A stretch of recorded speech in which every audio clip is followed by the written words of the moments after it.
In a sealed cleanroom in Hsinchu Science Park, a technician in a white coverall tilts a silicon wafer toward the overhead light, scanning a mirrored disc the size of a dinner plate for flaws no wider than a virus.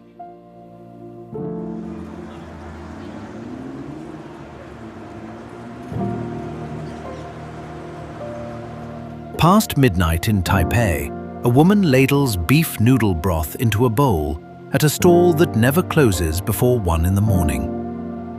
Above the clouds on Yushan, at first light, the sun touches a summit of bare rock 3,952 meters high, where almost no one lives.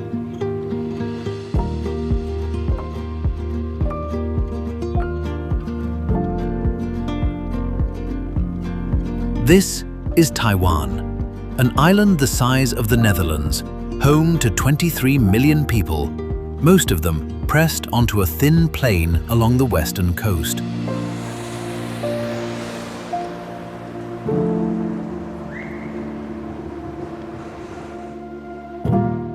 It manufactures the majority of the world's most advanced chips and carries one of Earth's densest populations. And it does both under a threat it has lived beside for 70 years, in a democracy built out of decades of enforced silence.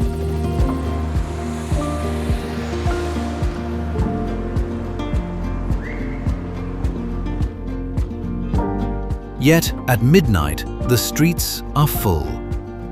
What follows is the machine the planet depends on, the mountains that shelter it, the markets that never close, the silence the country was built out of, and the goddess who still walks to bind it together.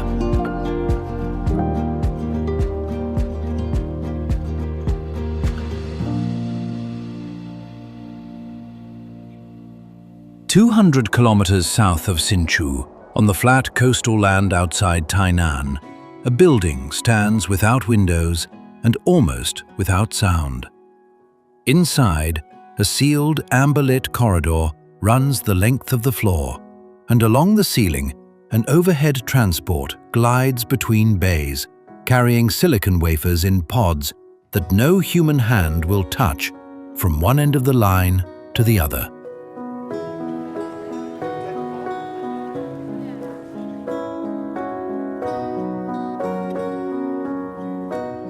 This is Fab 18, where the most advanced logic chips on Earth made. Circuits measured at 3 nanometers, so small that tens of billions of transistors fit onto a single disk no wider than a dinner plate. The Taiwanese have a name for this kind of place. They call it the Huguo Shenshan, the sacred mountain that guards the nation. And the phrase is only half a joke.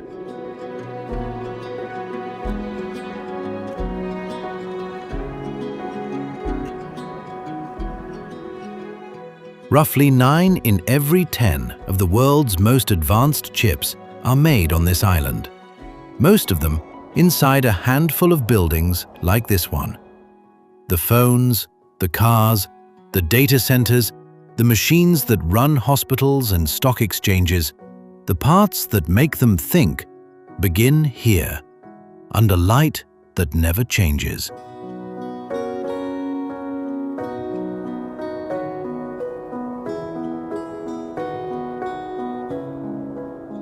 Its value is planetary, and most of the planet will never see the rooms where that value is made. Behind the glass, the work belongs to people. A figure stands at the gowning bench in a white hooded coverall, only the eyes showing behind a face shield, and the air around the body is thousands of times cleaner than a hospital operating room, because a single particle of dust, one flake of skin, one stray fiber, can ruin a chip.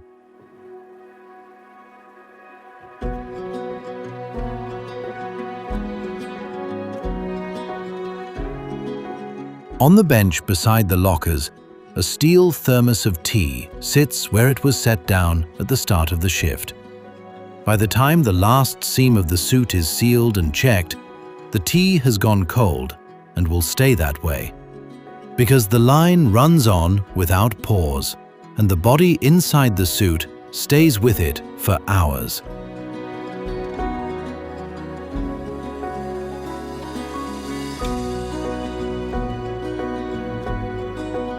The shifts run around the clock, so the machines never cool. The company that built this discipline was founded in 1987 by Morris Chang, then in his mid-50s, who had spent a career in American semiconductors before returning to build a firm on a single idea: to make the chips no one else could make.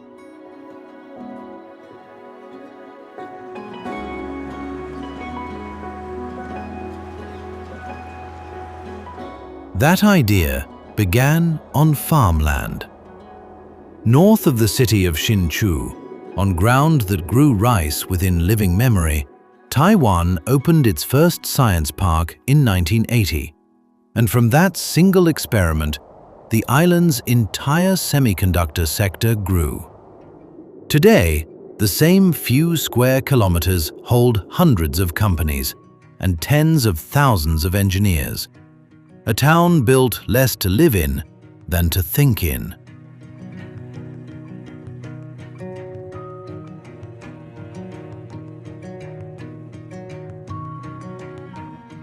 At dusk, the glass campuses empty in waves.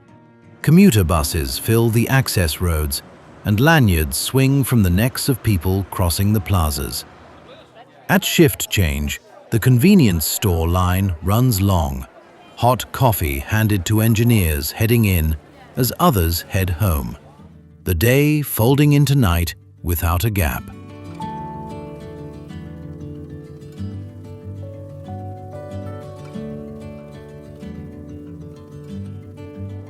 And then the work leaves. South again, at the port of Kaohsiung, one of the busiest container harbors in the world, gantry cranes stand against the dawn and lift steel boxes onto ships in long rows of red and blue and rust. The finished wafers go out this way, by sea, packed and sealed and routed into nearly every supply chain on the planet. Phones, cars, satellites, missile guidance systems, into machines whose buyers will never trace a single component back to this harbor or the island behind it.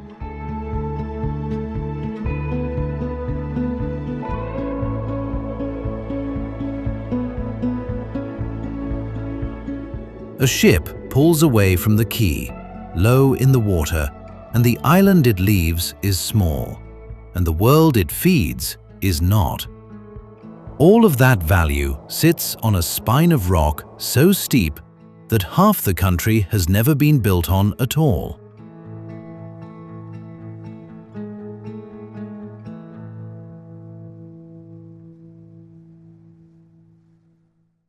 Before first light, above 3,000 meters, there is nothing to hear on the highest ground in Taiwan but wind moving across stone. The summit stands at 3,952 meters, a crown of bare rock streaked with old snow, lifting clear of a sea of cloud that hides everything below it, and it rises higher than any peak in Japan or Korea. The maps call it Yushan, Jade Mountain, though the Bunan, the people who lived highest on the island, kept their own name for it, Tongku Savek, long before anyone drew it on a chart.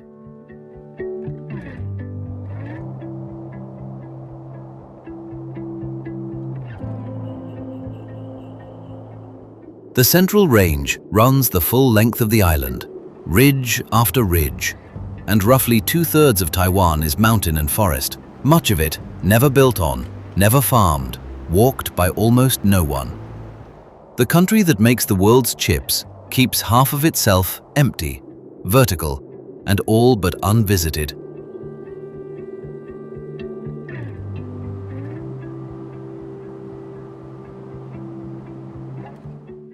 What fills the summit at this hour is wind alone, scraping over bare rock in long, unbroken passes, the one sound this height has ever made.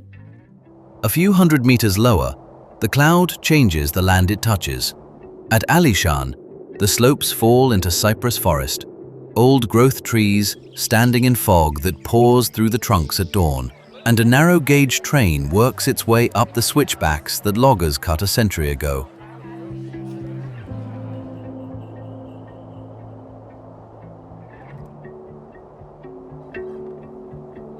Below the fog line, the mountainsides are terraced into tea, planted above 1,000 meters, where the cold slows the leaf and sweetens it.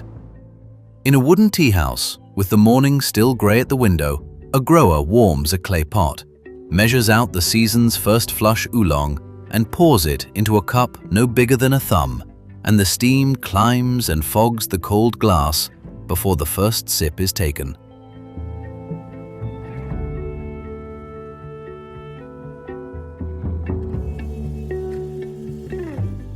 The leaves in that cup were picked by hand, on a slope too steep for any machine to climb. From the soft cloud forest, the rock turns hard. At Taroko, the Liwu River has cut straight down through marble and granite, leaving walls that rise hundreds of meters above a river the color of jade, so narrow in places that the road runs in tunnels bored through living stone, the daylight arriving in slots between the dark.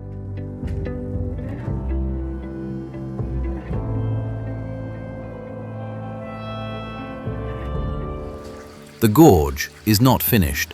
The mountains it cuts through are still rising, pushed up a few millimeters a year as one tectonic plate drives under another, and the river keeps pace, grinding the rock down as fast as the land lifts it.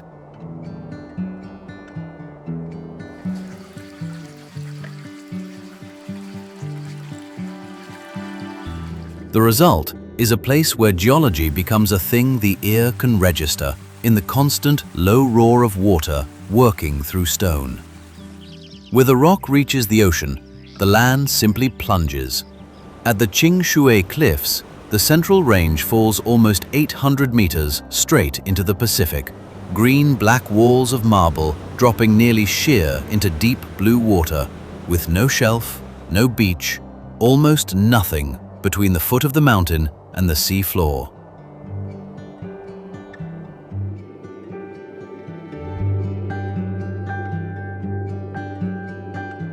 A single thread of highway clings to the face, carved and tumbled into the cliff, closing for days at a time when rockfall or typhoon takes a section of it.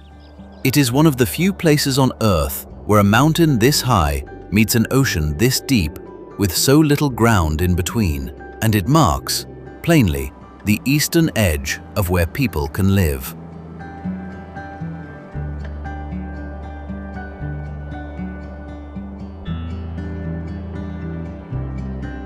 Between the ranges, the island leaves one wide green seam. The East Rift Valley runs north to south between the central and coastal mountains, a long floor of paddy and farmland, laid out in a quilt of green, with a single road threading the farmhouses and the rice. It is fertile, it is worked, and it is lightly settled, the inhabited counterweight to the empty peaks above it, one of the few wide places the island lets people stay.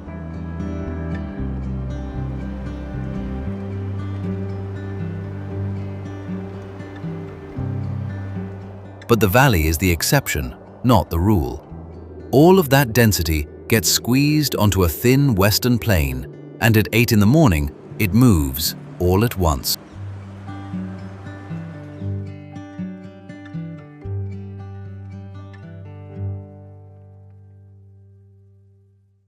At 8 in the morning, the western plain wakes all at once. On a 6-lane avenue in Taipei, the traffic light holds a crowd of scooters at the stop line. 50, 80, 100 of them, packed wheel to wheel with their engines running. And when the signal turns green, the whole mass moves forward in a single low surge. A river of riders in helmets and cloth masks and work clothes, peeling off one by one toward offices and schools and factory gates.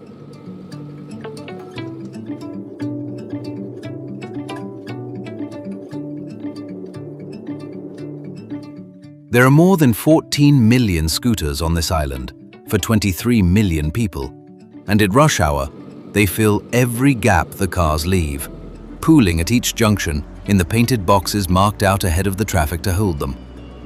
This is how the densest part of a dense country moves itself to work. On two wheels, in the open air, by the million, because the roads leave no room for cars.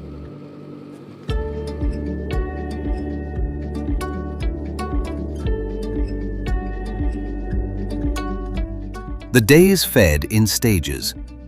Before the riders reach their desks, the breakfast shops are already open, griddles slick with oil, and a cook folds a thin egg crepe around a ladle of batter, presses it flat, and slides it into a paper bag while warm soy milk, sweet or salted, fills a plastic cup beside it.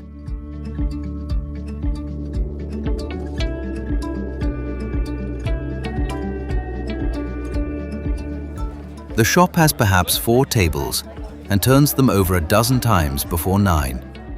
Office workers eat standing, students eat walking, riders eat one-handed at the curb with the engine still ticking, and the whole exchange, order, fold, pour, pay, takes under 3 minutes because the line behind is already 5 deep. By mid-morning, the rhythm passes to other counters.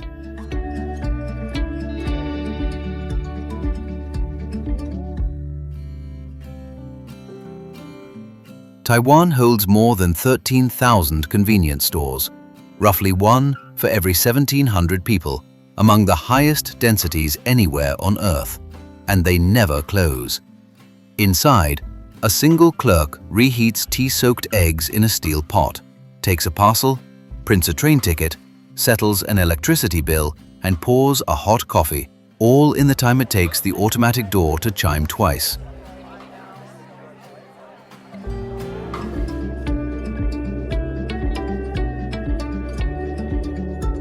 The store is pharmacy, post office, bank counter, and kitchen folded into 30 square meters, lit at the same brightness at 3 in the afternoon and 3 in the morning. And then the dark arrives, and the island stays lit. As the offices empty, the night markets fill, lane after lane of stalls under bare bulbs, and somewhere along the row, a smell arrives first. Sharp, fermented, unmistakable, the smell of chou tofu, stinky tofu, brined for days and dropped into hot oil until the crust splits, served with pickled cabbage in a paper tray.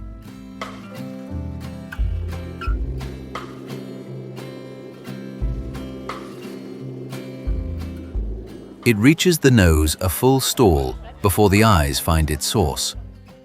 Around the next corner, a vendor flips oyster omelets on a black griddle. Another shaves ice into a mountain over mango, and the crowd moves slowly between them, chopsticks working, past 10, past 11, toward midnight. At a folding table at the edge of the market, 3 plastic stools are drawn around one low surface, and a grandfather and 2 grandchildren share a single plate of fried squid between them, the old man parceling out the pieces with the ends of his chopsticks, the children swinging their feet above the wet pavement.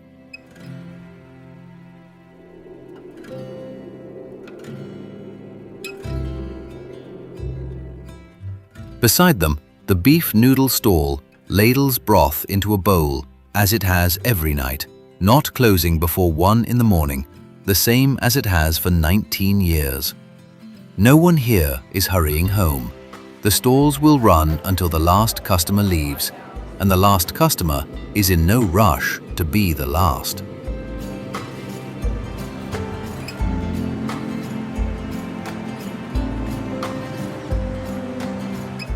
This is a country that works one of the longest weeks in the developed world, and then refuses to go quietly to bed, with the same streets that roar at 8 in the morning are still lit and full at 1. And it has earned that freedom the hard way, across a long stretch of its history when no one was allowed out after dark at all.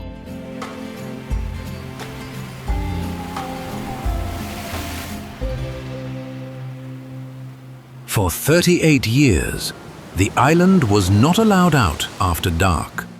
From the 19th of May, 1949, to the 15th of July, 1987, Taiwan lived under martial law, one of the longest unbroken stretches of military rule anywhere in the 20th century.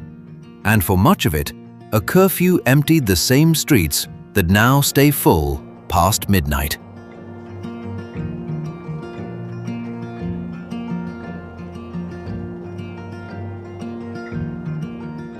The quiet was enforced.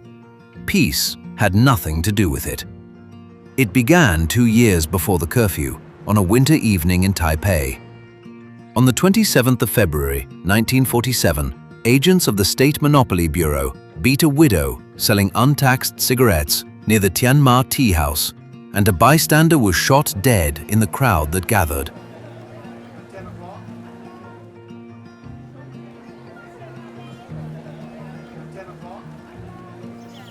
By the next day, the 28th, the anger had spread across the island, and the government that had taken control of Taiwan barely 18 months earlier answered it with troops. In the weeks that followed, soldiers moved through the towns and cities, and a generation of the island's teachers, doctors, lawyers, and students, the people most likely to lead, were arrested, shot, or simply never came home.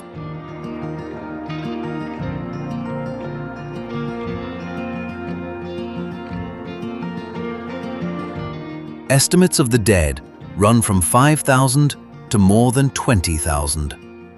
The event is known by its date alone, 228, the 28th of February. For 4 decades afterward, the number could not be said aloud. What followed the killing was the long silence the Taiwanese now call the White Terror.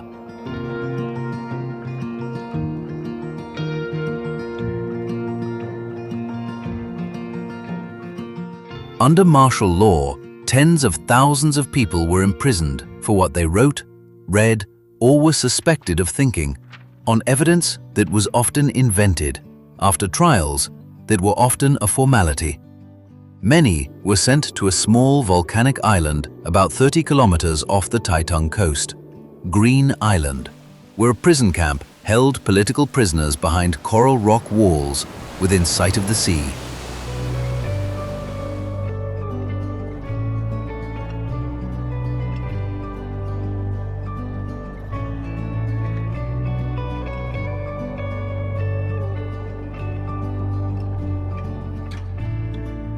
Among them was the writer Bo Yang, jailed for nearly 9 years after translating a newspaper cartoon the authorities chose to read as an insult to the leadership.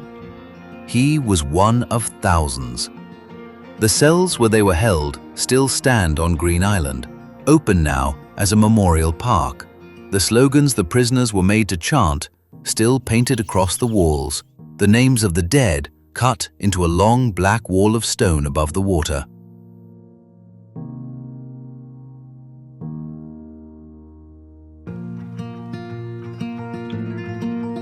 Chiang Kai-shek led the Kuomintang government that imposed martial law, and after him, his son carried it on.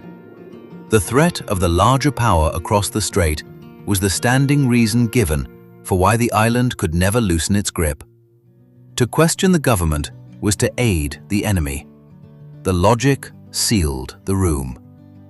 And then, slowly, the room opened.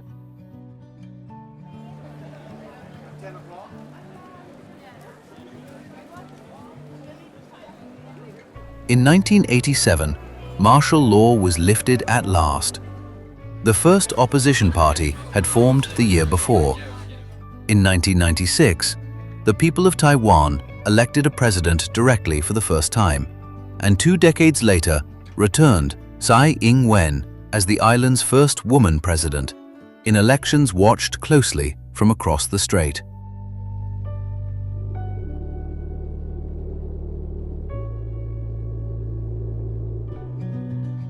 A place ruled by a single party for half a century had become one of the most open democracies in Asia, holding loud elections, printing what it likes, arguing with its government in the street. At the center of Taipei, the vast plaza, once named for Chiang Kai-shek, was renamed Liberty Square, and the crowds who gather there now come to vote, to protest, and to mark the dates that were once forbidden.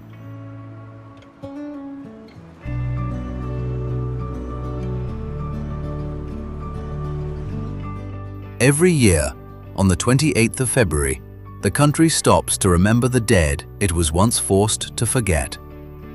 The date that could not be spoken is now a national day of mourning, marked at a memorial in a Taipei park, where, in one quiet detail among the speeches and the wreaths, an old man lays a single white chrysanthemum on a stone, stands for a moment without speaking, and then walks back into the city.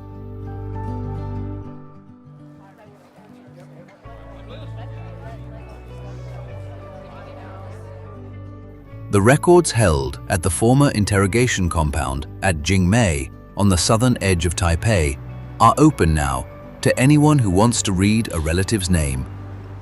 The freedom to stand in a square and shout is young here, and the people who remember the silence are still alive.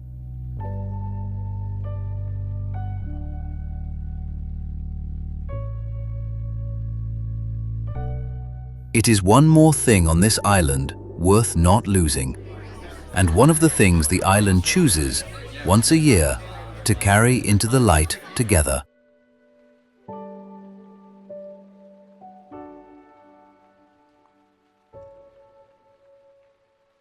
Once a year, in the third month of the lunar calendar, a little after midnight, a carved wooden palanquin is carried out through the doors of a temple in the coastal town of Dajia, and behind it, in the dark, somewhere between several 100,000 and 1 million people begin to walk. The temple is Zhenlan, and the figure riding inside the palanquin is Mazu, a goddess of the sea who began as a girl.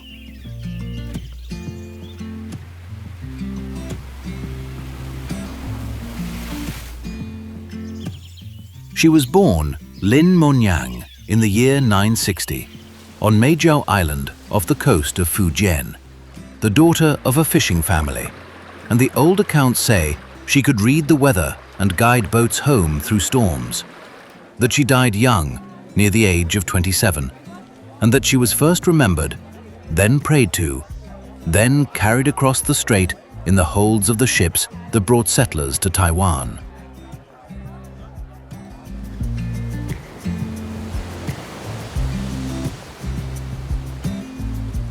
For people who crossed nearly 180 kilometers of open water to reach this island, a goddess who watched over sailors was the one worth bringing. The walk lasts 9 days and 8 nights and covers roughly 340 kilometers south through the towns of the Western Plain, Changhua, the rice country of Yunlin, and then north again by another road.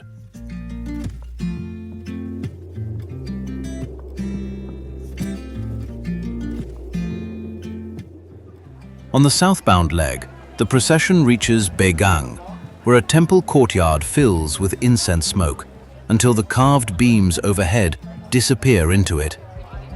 Farther on, the image is carried to the turnaround at Xingang, the farthest point from home, before the long return begins. The route holds the same line from year to year, and the crowd holds with it.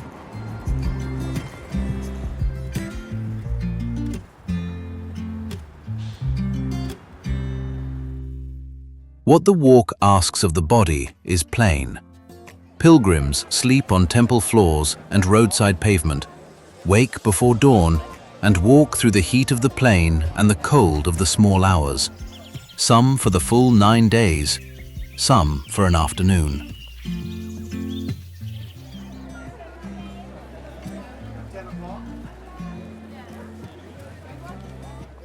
Along the way, the towns the procession passes feed it Outside a shop house in Changhua, past 2 in the morning, a woman sets a folding table at the curb, lifts the lid from a tall pot, and ladles sweet mung bean soup into paper cups, one after another, for strangers she will never see again, walking through her town in the dark.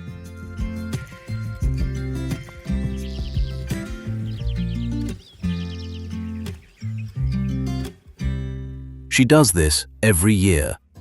She does not count the cups. And where the palanquin passes, people kneel. They lie face down on the road in a line, foreheads to the warm asphalt, and the bearers carry the goddess over their backs, so that for one moment the weight of her passes above them, a blessing measured in the few seconds it takes the procession to cross.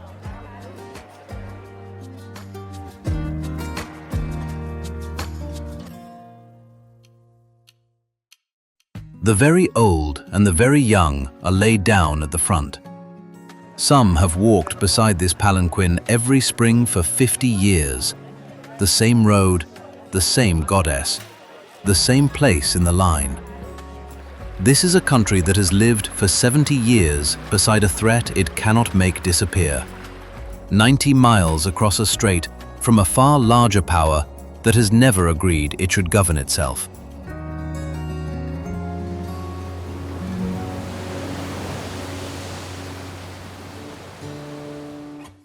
It is a country that built a democracy out of decades of enforced quiet, that makes the machines the rest of the world cannot run without, that packs 23 million people onto a thin shelf of coast beneath an empty mountain wall. And once a year, by the hundreds of thousands, it puts down the work and walks, not toward a border or a parliament, but behind a wooden figure of a fisherman's daughter who died 1,000 years ago.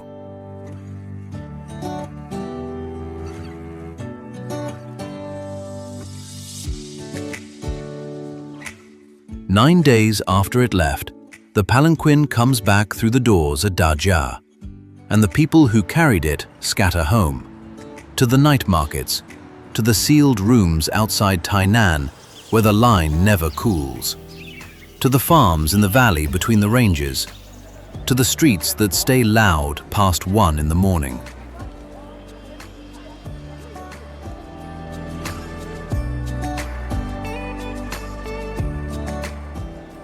The goddess who crossed the strait is lifted from her chair and set back in her place behind the altar. Outside, the plain is already loud again. The incense is lit again. A little after 2 in the morning, the beef-noodle stall in Taipei finally goes dark. The broth banked for a day, only hours away. And on the flat land outside Tainan, the line has not cooled. The wafers still gliding under amber light through an automated path, sealed from skin and dust.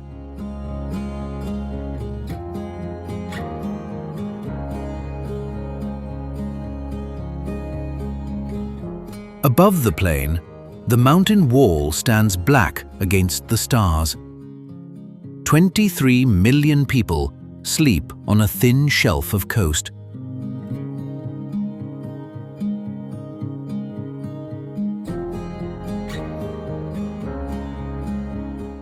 Across the strait to the west, a larger power waits, as it has for 70 years. In the 3rd month of the lunar year, the goddess will be carried out the doors at Dajia again, and the roads will fill.